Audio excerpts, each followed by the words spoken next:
Hey, so we are here to talk about the fact that Tory Lanez accepted, well, I ain't gonna say accepted, he has been sentenced to the 10 years.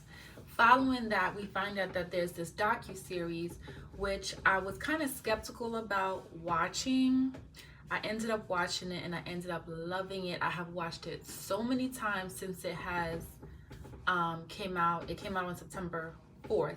So it's available on HBO and it's available on Discovery Plus. So I have been telling people this that Tory Lanez was offered a plea deal because I did hear that in the beginning. But I thought it was 2 years. But it wasn't 2 years. He was offered a plea deal of 4 years apparently.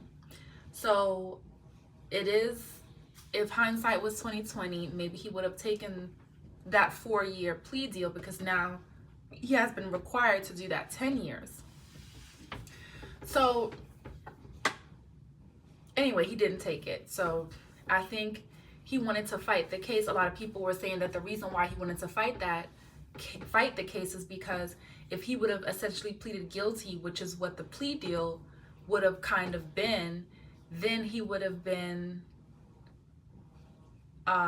possibly deported. He would have possibly been facing deportation, and now he's facing that anyway because he's going to be, after this sentencing, he's going to be banned from the US, so he's going to have to go back to Canada. What I did get from this documentary, however, I found it to be very interesting because it did not take a side. I don't think that it made one look bad worse than the other.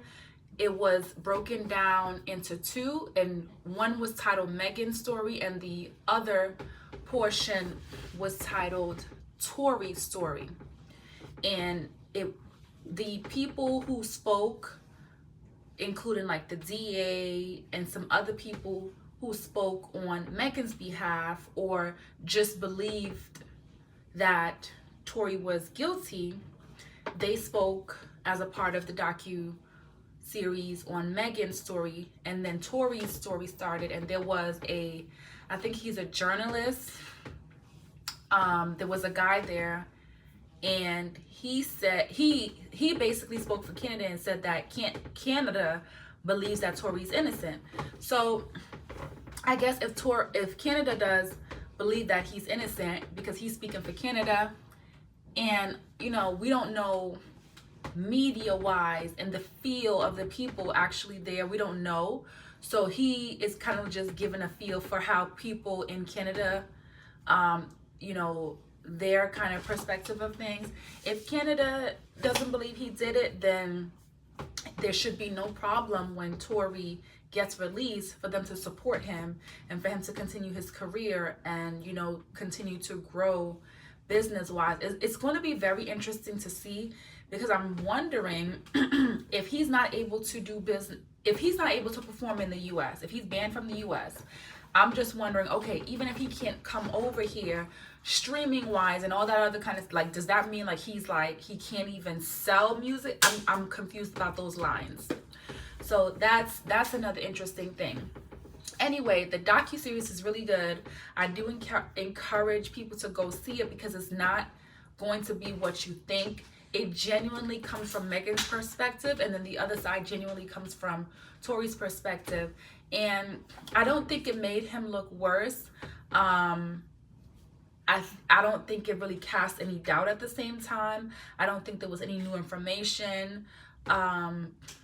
I know there was just a lot of alluding to that there was this speculation that Kelsey was guilty, but there has not really been any solid evidence. Some people say there hasn't really been any solid evidence to prove that Tory is guilty either. There was not enough evidence. There's not enough substantial evidence to prove that, according to some people.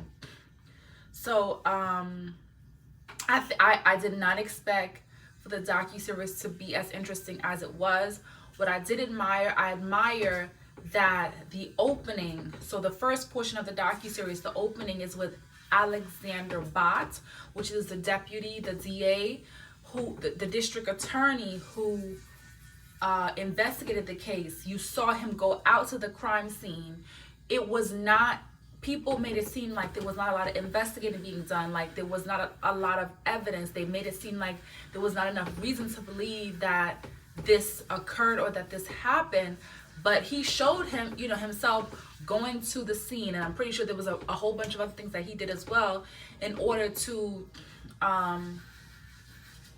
complete this investigation. And what I liked is that he showed empathy. He showed, he did not use Megan's demeanor as using that to kind of make excuses as to why we shouldn't feel sorry for her. There was a time he talked about Megan coming into court, and she was very, he called it very guarded, and I like that because a lot of times that can be looked at as, oh, you know, she is a liar. You see, she's not showing any emotion, and we just kind of have to be careful with that. That just because someone is not showing emotion, you know, just use these things to kind of call them a liar, and race and things like that plays a part into that, where it feels like women like Megan don't get believed because of that. So I would definitely encourage people to watch the docuseries. It was very good. It was very interesting. And it did, one of the commentators, one of the journalists did say this is something like the OJ trial, and I have to agree, because it did give, it just feels like no matter how many times I hear different perspectives on this story, it's still very interesting to me. And that's what the OJ story gives. I wasn't of age when everything happened with the OJ Simpson thing, and I still went back and watched some true crime, you know, retelling of the story, watched the actual footage, and I just thought it was very interesting. So, and it's still kind of this big mystery of whether or not OJ is guilty. Still kind of this mystery behind, well, what if Tory is not guilty? What if, you know, his intention, you know, was to stop Kelsey? But again, you know, I just feel like we need some type of video footage, if there really is video footage, or something to show us that, you know, Tory is innocent. But there just has not been enough of that. We have just seen apology text messages from Tory.